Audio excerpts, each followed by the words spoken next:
आपने कभी सोचा है वो द्वारिका नगरी जो कृष्ण भगवान ने बसाई थी वो अचानक समुद्र में क्यों डूब गई? क्या ये सिर्फ एक प्राकृतिक आपदा थी या इसके पीछे छुपा है कोई ऐसा रहस्य जिसे हजारों सालों तक छुपा कर रखा गया, जिसे विज्ञान भी आज तक पूरी तरह समझ नहीं पाया? नमस्कार प्रिय दर्शकों, एक बार फिर आपका स्वागत है हमारे YouTube चैनल विद्या ज्ञान सागर में। प्रिय दर्शकों, आज हम एक नई कहानी, एक नया वीडियो लेकर आपके समक्ष उपस्थित हुए हैं। आज की जो कथा है वो अत्यंत ज्ञानवर्धक और प्रेरणादायक है। कथा आरंभ करने से पहले आपसे एक विनम्र निवेदन है। शास्त्रों में कहा गया है कि अधूरी छोड़ी गई कथा दुख और पाप का कारण बनती है, इसलिए इसे अंत तक अवश्य सुने। और अगर आप अपनी माँ से सच्चा प्रेम करते हैं तो इस वीडियो को लाइक करें, हमारे चैनल को सब्सक्राइब करें और कमेंट में माँ लिखकर अपना समर्थन दें। तो आइए बिना किसी विलंब के आरंभ करते हैं आज की प्रेरणादायक कथा। प्राचीन काल की बात है, जब धरती पर द्वापर युग का समय था। मथुरा नगरी में वसुदेव और देवकी के 8वें पुत्र के रूप में भगवान श्री कृष्ण का जन्म हुआ था। कंस के अत्याचारों से मथुरा की जनता को मुक्त कराने के बाद भी श्री कृष्ण और यदुवंशियों के लिए शांति नहीं थी। कंस के ससुर और मगध नरेश जरासंध ने बदला लेने के लिए बार बार मथुरा पर आक्रमण किए। अपनी प्रजा को इन आक्रमणों से बचाने के लिए श्री कृष्ण ने एक बड़ा निर्णय लिया। उन्होंने यदुवंशियों के साथ मथुरा छोड़ने का फैसला किया और पश्चिम दिशा में अरब सागर के तट पर एक नई नगरी बसाने का संकल्प लिया। प्राचीन ग्रंथों के अनुसार शुरू में इस स्थान का नाम कुशस्थली था। ऐसा माना जाता है कि इस क्षेत्र के राजा रैवतक ने समुद्र तट पर कुश बिछाकर यज्ञ किया था, जिससे इस स्थान का नाम कुशस्थली पड़ा। कालांतर में जब श्री कृष्ण ने इस स्थान पर अपनी नई राजधानी बसाई तो इसका नाम द्वारावती या द्वारका रखा गया, जिसका अर्थ होता है कई द्वारों वाला शहर। श्री कृष्ण ने अपनी दिव्य शक्तियों से समुद्र से भूमि प्राप्त की। कहा जाता है कि उन्होंने समुद्र से 12 योजन लगभग 96 मील भूमि मांगी। इसके लिए श्री कृष्ण ने अपने शंख पांचजन्य को फूंका, जिससे समुद्र पीछे हट गया और एक विशाल भूखंड प्रकट हुआ। इस भूमि पर श्री कृष्ण ने अपनी नई राजधानी द्वारका का निर्माण कराया। द्वारका का निर्माण कोई साधारण कार्य नहीं था। इसके लिए स्वयं विश्वकर्मा को बुलाया गया, जो देवताओं के वास्तुकार थे। उन्होंने अपनी दिव्य शक्तियों का उपयोग करके 16,108 महलों का निर्माण किया। श्री कृष्ण की प्रत्येक रानी के लिए एक महल। इन महलों में से प्रत्येक स्वर्ण, रत्न और कीमती पत्थरों से सजाया गया था। द्वारका नगरी चारों ओर से सुरक्षा दीवारों से घिरी हुई थी। इन दीवारों में अनेक द्वार थे, जिनसे नगर के भीतर प्रवेश किया जा सकता था। नगर के मध्य में श्री कृष्ण का राजप्रासाद था, जिसे हरिगृह के नाम से जाना जाता था। इसके अलावा नगर में अनेक मंदिर, बाजार, उद्यान और जलाशय थे। द्वारका अपने समय की सबसे समृद्ध और वैभवशाली नगरियों में से एक थी। इस नगरी में 16,000 से अधिक महल थे, जो सोने चांदी और कीमती रत्नों से सजे हुए थे। इन महलों में प्रकाश व्यवस्था इतनी उत्तम थी कि रात को भी वहां दिन जैसा उजाला रहता था। महलों के बाहरी दीवारों पर सोने की परत चढ़ी हुई थी, जिससे सूर्य की किरणें पड़ने पर पूरी नगरी चमक उठती थी। द्वारका की सड़कें चौड़ी और साफ सुथरी थी। उन पर हर समय सुगंधित जल का छिड़काव होता रहता था, जिससे वातावरण सुगंधमय बना रहता था। सड़कों के दोनों ओर फूलों के बगीचे थे, जिनमें हर मौसम के फूल खिलते रहते थे। इन बगीचों में हजारों प्रकार के फूल और वृक्ष थे, जो नगर को एक स्वर्गीय सौंदर्य प्रदान करते थे। नगर के मध्य में एक विशाल बाजार था, जहां देश विदेश के व्यापारी अपने सामान बेचने आते थे। यहाँ हर प्रकार की वस्तुएं मिलती थी। कीमती वस्त्र, रत्नाभूषण, मसाले, सुगंधित द्रव्य, धातु के बर्तन, हथियार और खिलौने।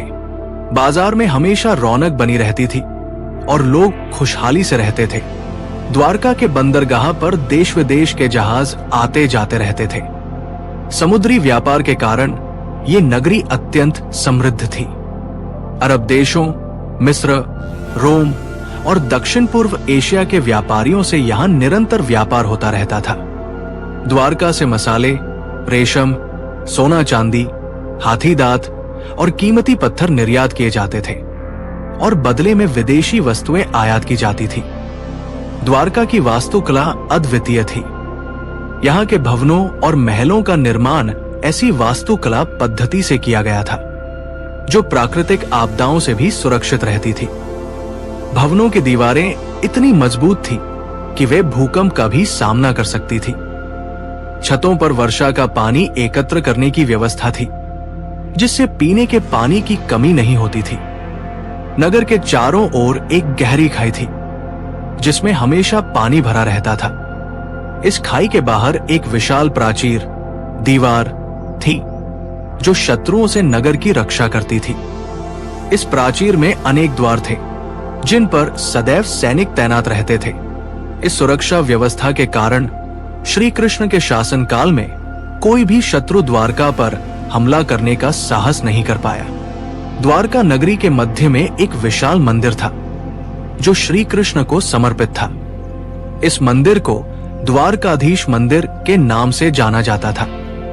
यह मंदिर सफेद संगमरमर से बना था और इसकी ऊंचाई 100 हाथ, लगभग 150 फीट थी। मंदिर के शिखर पर सोने का कलश था, जो सूर्य की रोशनी में चमकता रहता था। मंदिर के गर्भगृह में श्री कृष्ण की एक विशाल प्रतिमा स्थापित थी, जो रत्नों से जड़ी हुई थी। इस प्रतिमा के सामने एक स्वर्ण सिंहासन था, जिस पर विराजमान होकर श्री कृष्ण प्रजा के दर्शन देते थे। मंदिर के चारों ओर फूलों के बगीचे थे, जिनमें मंद मंद सुगंधित हवा बहती रहती थी। मंदिर में प्रतिदिन विशेष पूजा अर्चना होती थी। प्रातः काल से लेकर रात्रि तक विभिन्न मुहूर्तों में अलग अलग अनुष्ठान होते थे। सुबह मंगल आरती से लेकर रात को शयन आरती तक हर अनुष्ठान बड़ी धूमधाम से मनाया जाता था। मंदिर में नियुक्त विशेष पुजारी इन अनुष्ठानों का संचालन करते थे। पूर्णिमा के दिन मंदिर में विशेष उत्सव मनाया जाता था। इस दिन मंदिर को हजारों दीपों से सजाया जाता था और रात भर कीर्तन और नृत्य होता था। देश के कोने कोने से भक्त इस उत्सव में भाग लेने के लिए द्वारका आते थे। माना जाता है कि इस दिन श्री कृष्ण स्वयं मंदिर में प्रकट होकर भक्तों का आशीर्वाद देते थे। मंदिर के पास ही एक विशाल कुंड था, जिसे गोमती कुंड कहा जाता था। इसका पानी अत्यंत पवित्र माना जाता था और भक्त इसमें स्नान करके शुद्ध होते थे। कुंड के चारों ओर सीढ़ियां बनी हुई थी, जिनसे लोग नीचे उतरकर स्नान करते थे। कुंड के पानी में कमल के फूल खिले रहते थे, जो इसकी सुंदरता को और भी बढ़ा देते थे। द्वारकाधीश मंदिर न केवल एक धार्मिक स्थल था, बल्कि नगर का सांस्कृतिक केंद्र भी था। यहाँ विभिन्न कलाओं का प्रदर्शन होता था: संगीत, नृत्य, चित्रकला और मूर्तिकला। श्री कृष्ण स्वयं संगीत और नृत्य के महान प्रेमी थे, इसलिए मंदिर में इन कलाओं को विशेष महत्व दिया जाता था। द्वारका में यादव वंश का शासन था और श्री कृष्ण इस वंश के मुखिया थे। यादव वंश के लोग शूरवीर और संपन्न थे। वे युद्ध कला में निपुण थे और अपने शौर्य के लिए प्रसिद्ध थे। श्री कृष्ण के नेतृत्व में यादव वंश का प्रभाव पूरे भारतवर्ष में फैला हुआ था। द्वारका के नागरिक सुखी और समृद्ध थे। उनके घर सुंदर और आरामदायक थे। हर घर में आवश्यक सुविधाएं थी और लोग आपसी सद्भाव से रहते थे। नगर में कोई गरीब नहीं था, क्योंकि श्री कृष्ण का आदेश था कि कोई भी भूखा न सोए। गरीबों और असहायों की सहायता के लिए विशेष व्यवस्था थी। द्वारका की महिलाएं सुंदर और सुशिक्षित थी। वे विभिन्न कलाओं में निपुण थी: संगीत, नृत्य, चित्रकला और काव्य रचना। उन्हें समाज में सम्मान की दृष्टि से देखा जाता था और वे घर की चारदीवारी तक ही सीमित नहीं थी। राज्य के महत्वपूर्ण निर्णयों में उनकी राय ली जाती थी। द्वारका के बच्चों की शिक्षा पर विशेष ध्यान दिया जाता था। नगर में अनेक गुरुकुल थे, जहां बच्चों को धार्मिक, नैतिक और व्यावहारिक शिक्षा दी जाती थी। उन्हें शास्त्रों का ज्ञान, युद्ध कला, संगीत, नृत्य और अन्य कलाओं में प्रशिक्षित किया जाता था। श्री कृष्ण स्वयं समय समय पर इन गुरुकुलों का निरीक्षण करते थे और छात्रों को प्रोत्साहित करते थे। द्वारका में विभिन्न त्योहार बड़े हर्षोल्लास से मनाए जाते थे। जन्माष्टमी, होली, दीपावली और रक्षाबंधन जैसे त्योहारों पर पूरी नगरी सज जाती थी। इन अवसरों पर विशेष भोज और सांस्कृतिक कार्यक्रम होते थे। श्री कृष्ण स्वयं इन उत्सवों में भाग लेते थे और नागरिकों के साथ आनंद मनाते थे। हर पूर्णिमा को द्वारका में विशेष समारोह होता था, जिसे चंद्र दर्शन कहा जाता था। इस दिन लोग समुद्र तट पर एकत्र होते थे और चंद्रमा की पूजा करते थे। समुद्र के किनारे दीप जलाए जाते थे और रात भर संगीत और नृत्य होता था। इस अवसर पर श्री कृष्ण अपनी पत्नियों के साथ नौका विहार करते थे, जिसे देखने के लिए हजारों लोग समुद्र तट पर जमा होते थे। द्वारका में श्री कृष्ण के परिवार में उनकी प्रमुख पत्नियां रुक्मिणी, सत्यभामा, जाम्बती, कालिंदी, मित्रवृंदा, सत्या, भद्रा और लक्ष्मणा थी। इनके अलावा उनकी 16,100 अन्य पत्नियां थी, जिन्हें उन्होंने नरकासुर से मुक्त कराया था। श्री कृष्ण के अनेक पुत्र और पुत्रियां थी, जिनमें प्रद्युम्न, सांब और चारुदेशन प्रमुख थे। श्री कृष्ण दिन का अधिकांश समय राज्य के कार्यों में व्यतीत करते थे। वे प्रतिदिन सुबह राजसभा में बैठते थे, जहां प्रजा की समस्याओं को सुनते थे और उनका निवारण करते थे। उनका न्याय निष्पक्ष और त्वरित होता था। कोई भी व्यक्ति, चाहे वो कितना भी गरीब या कमजोर हो, अपनी बात श्री कृष्ण तक पहुंचा सकता था। राजनीतिक मामलों में श्री कृष्ण बहुत कुशल थे। वे कूटनीति के माध्यम से कई युद्धों को टालने में सफल रहे। उन्होंने अन्य राज्यों के साथ मैत्रीपूर्ण संबंध स्थापित किए और व्यापारिक संधियां की। उनके कारण द्वारका एक शक्तिशाली राज्य बन गया, जिसका सम्मान दूर दूर तक था। श्री कृष्ण के सबसे विश्वसनीय सलाहकार उद्धव थे, जो उनके बचपन के मित्र थे। उद्धव राज्य के महत्वपूर्ण निर्णयों में श्री कृष्ण की सहायता करते थे। इसके अलावा अक्रूर, कृतवर्मा और सात्यकी जैसे प्रमुख यादव नेता भी श्री कृष्ण के करीबी सलाहकारों में थे। द्वारका की सुरक्षा के लिए एक विशाल सेना थी, जिसमें पैदल सेना, घुड़सवार और हाथी शामिल थे। सेना के प्रमुख सेनापति बलराम श्री कृष्ण के बड़े भाई थे। बलराम अपने हल और मूसल के लिए प्रसिद्ध थे और युद्ध कला में अद्वितीय थे। उनके नेतृत्व में द्वारका की सेना अजेय मानी जाती थी। महाभारत युद्ध के समय श्री कृष्ण ने अपनी सेना पांडवों और कौरवों के बीच बांट दी थी। वे स्वयं अर्जुन के सारथी बने, जबकि उनकी सेना कौरव पक्ष में शामिल हो गई। युद्ध के दौरान उन्होंने अर्जुन को गीता का उपदेश दिया, जो आज भी मानव जाति के लिए एक महान ज्ञान का स्रोत है। महाभारत युद्ध के बाद जब पांडवों की विजय हुई और कौरवों का विनाश हुआ, तब एक दिन धृतराष्ट्र की पत्नी गांधारी ने श्री कृष्ण को इसका दोषी ठहराया। उन्होंने कहा कि श्री कृष्ण चाहते तो युद्ध को रोक सकते थे, लेकिन उन्होंने ऐसा नहीं किया। इससे क्रोधित होकर गांधारी ने श्री कृष्ण को श्राप दिया कि जिस प्रकार उनका परिवार नष्ट हुआ है, उसी प्रकार 36 वर्षों के भीतर श्री कृष्ण का पूरा वंश नष्ट हो जाएगा और उनकी नगरी द्वारका समुद्र में डूब जाएगी। गांधारी के श्राप के अलावा एक और घटना हुई जो द्वारका के विनाश का कारण बनी। एक बार श्री कृष्ण के पुत्र सांब, जो अत्यंत सुंदर थे, कुछ ऋषियों के आश्रम में गए। वहां दुर्वासा ऋषि सहित कई ऋषि तपस्या कर रहे थे। यादवों ने मजाक में उन्हें कहा कि सांब गर्भवती है और पूछा कि वो क्या जनेंगी। इस पर क्रोधित होकर ऋषियों ने श्राप दिया कि सांब एक लोहे का मूसल जनेंगे, जो यादव वंश के विनाश का कारण बनेगा। सामने वास्तव में एक लोहे का मूसल जना। श्री कृष्ण को जब इसकी जानकारी मिली तो उन्होंने इस मूसल को पीसकर चूर्ण बना दिया और समुद्र में फेंक दिया। लेकिन समुद्र की लहरों ने इस चूर्ण को किनारे पर ला दिया, जहां से इससे सरकंडे उगे। कुछ समय बाद यादवों ने इन्हीं सरकंडों से अपने लिए तीर बनाए, जो बाद में उनके विनाश का कारण बने। महाभारत युद्ध के 36 वर्ष बाद प्रभास तीर्थ, वर्तमान सोमनाथ पर यादवों के बीच एक भयंकर युद्ध छिड़ गया। मदिरा के नशे में धुत यादव आपस में लड़ने लगे और उन्होंने सरकंडों से बने तीरों का प्रयोग किया। इस युद्ध में लगभग सभी यादव मारे गए, जिसमें श्री कृष्ण के पुत्र भी शामिल थे। ये घटना गांधारी के श्राप की पूर्ति थी। प्रभास तीर्थ से लौटकर श्री कृष्ण एक वृक्ष के नीचे विश्राम कर रहे थे। उनके पैर की तलवा लाल थी, जो दूर से देखने पर हिरण के मुख जैसी लग रही थी। एक शिकारी ने उन्हें हिरण समझकर तीर मार दिया, जो उनके पैर में लगा। ये तीर भी उसी मूसल के चूर्ण से बने सरकंडे से बनाया गया था। इस प्रकार श्री कृष्ण का देहांत हुआ। श्री कृष्ण के देहांत के तुरंत बाद समुद्र में भयंकर उथल पुथल मची और विशाल लहरें उठने लगी। ये लहरें इतनी ऊंची थी कि उन्होंने पूरी द्वारका नगरी को निगल लिया।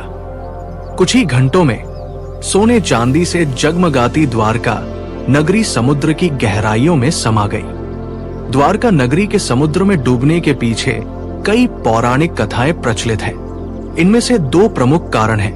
एक, गांधारी का श्राप। महाभारत युद्ध के बाद जब कौरवों की हार हुई और उनके सभी पुत्र मारे गए, तब गांधारी ने श्री कृष्ण को इसका दोषी ठहराया।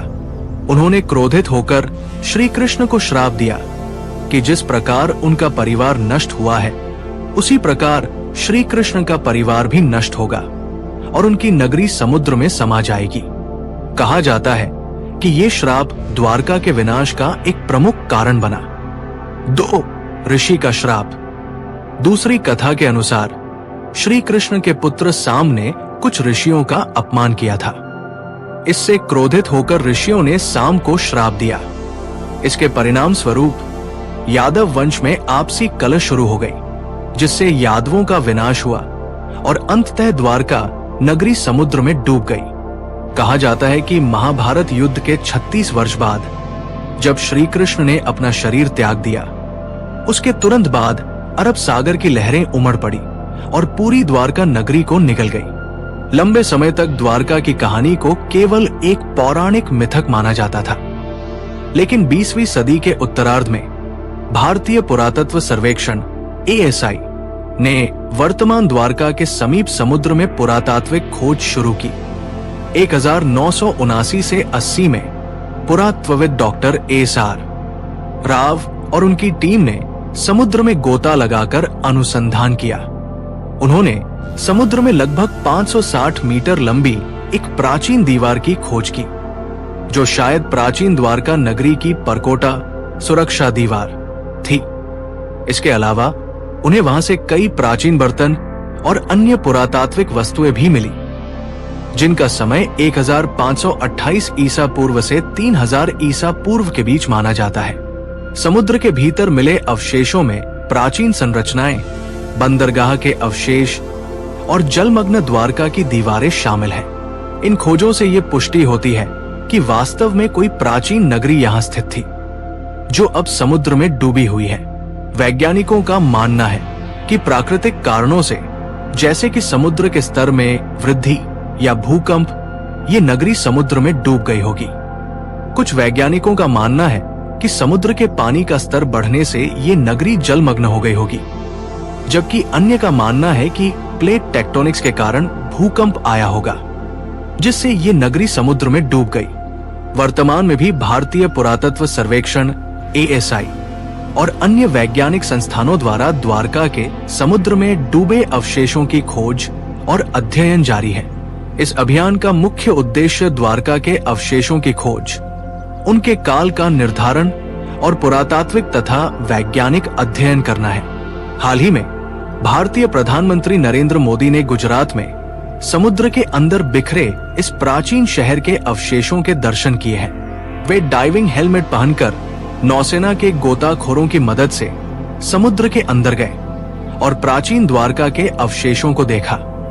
वैज्ञानिकों का मानना है कि अभी भी समुद्र के अंदर कई अनखोजे अवशेष हो सकते हैं, जो प्राचीन द्वारका नगरी के बारे में और भी रहस्यों को उजागर कर सकते हैं। अध्ययन और खोज का ये क्रम आगे भी जारी रहेगा, जिससे हमें प्राचीन भारतीय सभ्यता और इतिहास के बारे में अधिक जानकारी मिल सकती है। समुद्र की गहराइयों में छिपी द्वारका नगरी के रहस्यों को उजागर करने का अभियान अब भी जारी है। वैज्ञानिक लगातार नवीनतम तकनीकों का इस्तेमाल कर रहे हैं, जिससे समुद्र के भीतर से अधिक अवशेषों और जानकारियों को प्राप्त किया जा सके। इस खोज में अत्याधुनिक सोनार तकनीक, अंडर वाटर फोटोग्राफी और विशेष डाइविंग उपकरणों का उपयोग किया जा रहा है। कई वैज्ञानिकों का मानना है कि द्वारका का ये प्राचीन शहर भारत के ही नहीं, बल्कि दुनिया के सबसे प्राचीन शहरों में से एक हो सकता है। इसकी खोज से न केवल भारतीय इतिहास और पुरातत्व के बारे में हमारा ज्ञान बढ़ेगा, बल्कि प्राचीन काल की समुद्री व्यापार प्रणाली, नगर निर्माण कला और सभ्यता के विकास के बारे में भी महत्वपूर्ण जानकारियां मिल सकती हैं। समुद्र में डूबी द्वारका नगरी का ये रहस्य आज भी वैज्ञानिकों और इतिहासकारों को आकर्षित कर रहा है। ये एक ऐसी कहानी है जो हमें प्राचीन भारतीय संस्कृति और सभ्यता की महानता का परिचय देती है। 2015 में समुद्र के भीतर एक विशाल संरचना के अवशेष मिले, जिन्हें विशेषज्ञों ने श्री कृष्ण के महल से जोड़कर देखा है। इस संरचना की विशेषता यह थी कि इसमें 16 मुख्य कक्ष थे, जो विभिन्न प्रयोजनों के लिए प्रयुक्त होते थे। महल के मध्य में एक विशाल दरबार हॉल था, जहां श्री कृष्ण अपने मंत्रियों और सलाहकारों के साथ बैठक करते थे। महल के अवशेषों में मिले स्तंभों और दीवारों पर जटिल नक्काशी की गई थी, जिसमें योद्धाओं, देवताओं और पशु पक्षियों के चित्र उकेरे गए थे। इन नक्काशियों से उस समय की कला शैली और सांस्कृतिक परंपराओं के बारे में महत्वपूर्ण जानकारियां मिलती है। विशेष रूप से महल के दक्षिणी हिस्से में एक विशेष कक्ष मिला है, जिसे रुक्मिणी कक्षा के नाम से जाना जाता है। माना जाता है कि ये श्री कृष्ण की प्रथम पत्नी रुक्मिणी का निजी कक्ष था। इस कक्ष में मिली कलाकृतियों और आभूषणों के अवशेष उस समय की महिलाओं के जीवन शैली और फैशन के बारे में जानकारी प्रदान करते हैं। द्वारका के समुद्र में डूबे अवशेषों में एक और महत्वपूर्ण खोज रही है श्री कृष्ण के प्रसिद्ध रथ रणछोड़िया के कुछ हिस्से। पौराणिक कथाओं के अनुसार ये वही रथ था जिस पर सवार होकर श्री कृष्ण ने कुरुक्षेत्र के युद्ध में अर्जुन के सारथी के रूप में भाग लिया था। 2018 में समुद्र के भीतर एक विशेष क्षेत्र में खुदाई के दौरान वैज्ञानिकों को धातु के कुछ ऐसे टुकड़े मिले, जिनमें चक्र और घोड़े की मूर्तियों के निशान थे। इन टुकड़ों का विश्लेषण करने पर पता चला कि ये किसी प्राचीन रथ के हिस्से हो सकते हैं। कार्बन डेटिंग से पता चला है कि ये टुकड़े लगभग 3000 से 4000 वर्ष पुराने हैं, जो महाभारत काल से मेल खाते हैं। इसके अलावा द्वारका के समुद्र में एक प्राचीन अस्त्र शस्त्रागार के अवशेष भी मिले हैं। ये एक विशाल भवन था, जहां विभिन्न प्रकार के हथियार और युद्ध सामग्री संग्रहित की जाती थी।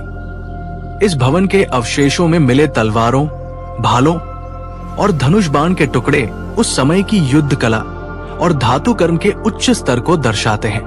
विशेष रूप से कुछ हथियारों पर ऐसे संकेत और प्रतीक पाए गए हैं जो संभवतः यादव वंश के प्रतीक हो सकते हैं। इन चिन्हों में सूर्य, चक्र और पंचजन्य शंख के प्रतीक शामिल हैं, जो श्री कृष्ण से जुड़े प्रमुख प्रतीक हैं। द्वारका का रहस्य आध्यात्मिक और वैज्ञानिक दोनों ही दृष्टिकोणों से महत्वपूर्ण है। एक ओर ये हिंदू धर्म के एक महत्वपूर्ण केंद्र और श्री कृष्ण की नगरी के रूप में लोगों की आस्था का विषय है। दूसरी ओर वैज्ञानिक खोजें इस बात की पुष्टि करती है कि द्वारका केवल एक कल्पित कथा नहीं, बल्कि एक ऐतिहासिक सत्य है। आधुनिक विज्ञान और प्राचीन ग्रंथों के बीच इस तरह का समन्वय दुर्लभ है। द्वारका की खोज से पौराणिक कथाओं और वैज्ञानिक तथ्यों के बीच एक सेतु बन रहा है। ये हमें याद दिलाता है कि प्राचीन ग्रंथों में वर्णित कई घटनाओं के पीछे वास्तविक इतिहास छिपा हो सकता है। भारतीय पुरातत्व सर्वेक्षण के वैज्ञानिकों का मानना है कि द्वारका की खोज प्राचीन भारतीय इतिहास के पुनर्लेखन का एक महत्वपूर्ण अध्याय है। ये हमें इस बात की याद दिलाती है कि हमारी प्राचीन सभ्यता जितनी समृद्ध और विकसित थी, उसका वर्णन हमारे पौराणिक ग्रंथों में मिलता है। वर्तमान में द्वारका के समुद्र में डूबे अवशेषों की खोज और अध्ययन के लिए एक नया अभियान शुरू किया गया है। इस अभियान में भारतीय पुरातत्व सर्वेक्षण ASI, national institute of oceanography NIO और इंडियन नेवी के गोताखोर संयुक्त रूप से कार्य कर रहे हैं। इस अभियान का मुख्य उद्देश्य है समुद्र के भीतर द्वारका के अवशेषों का विस्तृत मानचित्रण करना और 3D मॉडल तैयार करना। इसके लिए अत्याधुनिक सोनार तकनीक, अंडर वाटर ड्रोन और रोबोटिक कैमरों का उपयोग किया जा रहा है।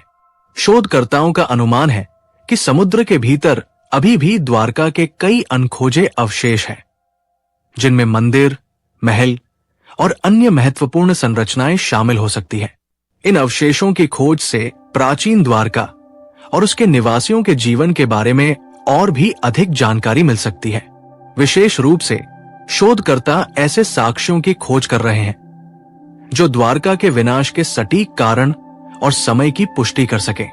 इससे पौराणिक कथाओं और वैज्ञानिक तथ्यों के बीच की खाई को और भी कम किया जा सकेगा। आज द्वारका हिंदू धर्म के 4 प्रमुख धामों में से एक है और हर साल लाखों श्रद्धालु यहां दर्शन के लिए आते हैं।